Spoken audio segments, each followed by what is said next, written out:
Qui est aujourd'hui hospitalisé en réanimation? Ce sont très largement des personnes non vaccinées. Et que disent-elles aux soignants qui les prennent en charge? Si j'avais su, si j'avais su.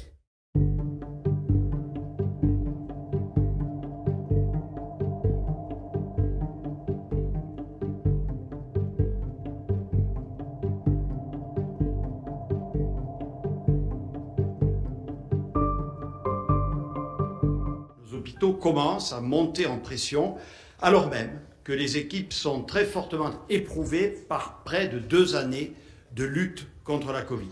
Cette situation nous appelle à la lucidité et à la vigilance, sans céder pour autant à je ne sais quel affolement. Sans la vaccination, nos hôpitaux seraient déjà à des niveaux de saturation équivalents à ce que nous avions connu lors de la première vague. Conserver notre bouclier vaccinal et même de l'amplifier et de le renforcer. 10 millions de Françaises et de Français ont déjà fait leur rappel. 15 millions de personnes supplémentaires pourront avoir leur rappel d'ici début janvier, c'est considérable. Ce combat pour la 3e dose ne doit pas nous faire oublier celui pour la primo-vaccination. Qui est aujourd'hui hospitalisé en réanimation? Ce sont très largement des personnes non vaccinées. Et que disent-elles aux soignants qui les prennent en charge? Si j'avais su, si j'avais su. En complément de la vaccination, nous devons ralentir le niveau de diffusion du virus qui circule dans toute la population. L'heure n'est donc pas à des mesures de jauge, de couvre-feu ou de confinement, ce serait disproportionné. Nous allons rehausser au niveau 3 le protocole sanitaire s'appliquant aux écoles primaires. Pour les enfants du primaire, nous allons demander un effort complémentaire jusqu'aux vacances. À compter de jeudi prochain, le port du masque sera également requis dans les cours de récréation. Pour ces enfants de 5 à 11 ans, la perspective de pouvoir accéder à la vaccination est maintenant proche.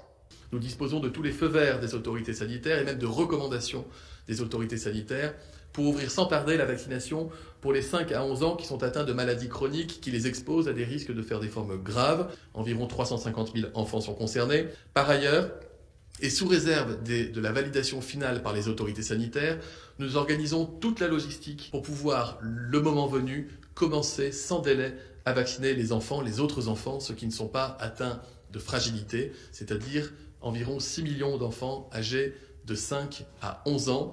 Beaucoup d'entreprises incitent d'ores et déjà leurs salariés à télétravailler davantage dans le cadre des accords qu'elles ont conclus au titre du dialogue social. C'est la bonne méthode. La 3e mesure porte sur tous les événements festifs et conviviaux dans les sphères professionnelles et privées. Mon message est très simple. Jusqu'aux fêtes de fin d'année, on lève le pied, on arrête, on se protège et on protège ainsi notre capacité à profiter de Noël.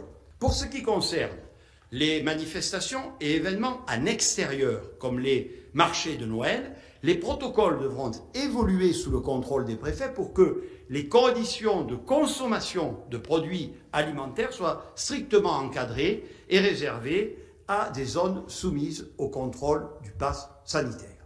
Si nous savons être vigilants et responsables pendant ces 3 prochaines semaines, si nous respectons ces consignes, si nous continuons à nous faire vacciner, nous passerons la vague.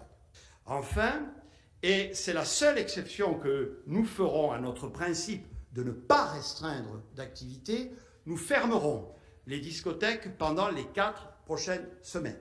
Cette mesure s'appliquera à compter de vendredi prochain avec ces efforts proportionnés.